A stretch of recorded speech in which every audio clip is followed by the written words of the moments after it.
उन्हीं के चरित्र चित्रण पर हम चर्चा कर रहे थे। उन्हीं प्रसंग में, उसी प्रसंग में हम आगे बढ़ते हैं और ध्रुवस्वामिनी के विषय में एक और जो इसकी विशेषता उभर कर हमारे सामने आती है वह है एक दुविधा से ग्रस्त उसका मन रहता है। दुविधा उसके मस्तिष्क में समाई रहती है। वह दुविधा यह है कि संपूर्ण नाटक में ध्रुवस्वामिनी का चरित्र दुविधाग्रस्त नजर आता है।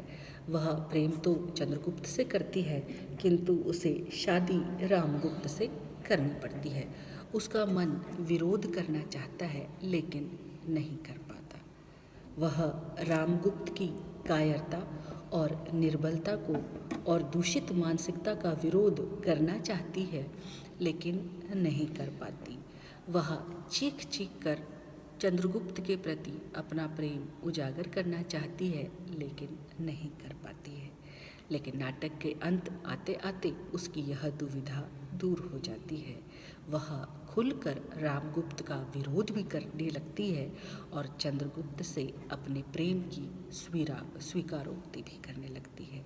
यानी कि अंत में उसकी परिस्थिति या उस कहें कि परिस्थिति उसके सर से ऊपर निकल आई थी, पानी उसके सर के ऊपर के आ गया था, तो अब उसके पास या तो आत्महत्या का रास्ता बचता था या विरोध का, तो उसने विरोध का स्वर चुना। ध्रुवस्वामिनी के चरित्र चित्रण में उसे कहा जा सकता है कि नारी सुलभ गुणों से वह युक्त थी। ध्रुवस्वामिनी नारी सुलभ गुणों से युक्त थी, जैसे प्रेम, दया, क्षमा आदि की वो साक्षात मूर्ति है। चंद्रगुप्त से प्रेम करना और चाहकर भी उसे भुला न पाना जहाँ उसके प्रेम का परिचायक है, वहीं रामगुप्त के साथ जबरन बंधी रहना भी उसके नारी सुलभ मजबूरी का ही एक परिचय है।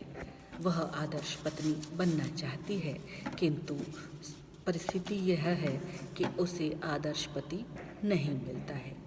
नाटक में कई स्थान पर उसका यह प्रेम जाने अनजाने छलक भी उठता है।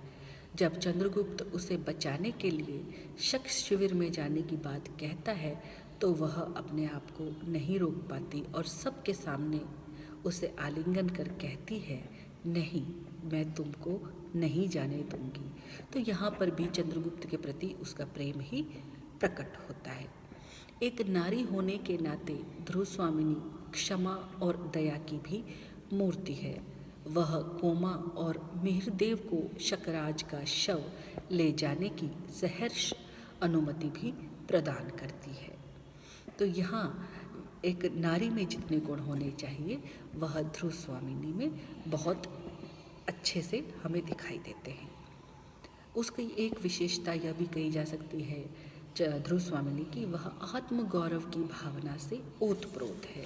ध्रुवस्वामिनी आत्मगौरव की भावना से ओतप्रोत है। जबरन रामगुप्त से विवाह होने के कारण उसे पति रूप से मन से कभी स्वीकार नहीं कर पाती। उसकी आत्मा उसे कभी इसकी स्वीकारोक्ति नहीं देती। अपने आत्मगौरव की रक्षा के लिए वह तब रामगुप्त के आगे अनुनय विनय करने लगती है। जब रामगुप्त उसे शकराज के पास भेजने की बात स्वीकार ही कर लेता है तब उसका मन इतना निराश हो जाता है कि वो आत्महत्या तक करने के लिए तैयार हो जाती है। यानी आत्मगौरव की भावना उसके अंदर कूट कूट कर भरी हुई है। एक और इसी के साथ बात कही जा सकती है कि ध्रुवस्वामिनी नाटक में कई जगह अबला नारी की तरह दिखाई दे रही है और अत्याचार को सहन करने के लिए उसको इस तरह से दिखाया जा रहा है कि उसकी मजबूरी है, किंतु जैसे ही अत्याचार या उस पर कुछ भी समस्या आन पड़ती है तो वह उसके विरोध में मुखर हो जाती है। शकराज का संधि प्रस्ताव स्वीकार करने पर वह रामगुप्त को निर्बल और कायर तक कहकर उसकी अच्छे से भर्त्सना करती है। जब चंद्रगुप्त को बंदी बना लिया जाता है तो वह खुद चंद्रगुप्त से लौह श्रृंखलाओं को तोड़ने का आग्रह करती है। वह नारी की दुर्दशा के लिए भारतीय धर्मशास्त्रों को दोषी मानते हुए उन्हें नारी की दुर्दशा के लिए उत्तरदायी मानती है। वह मानती है कि भारतीय समाज या एक व्यवस्था ने उस स्त्री वर्ग को अबला बनाकर रखा हुआ है और स्वयं स्त्री को ही अब आगे बढ़कर अपनी बेड़ियों को काटना होगा।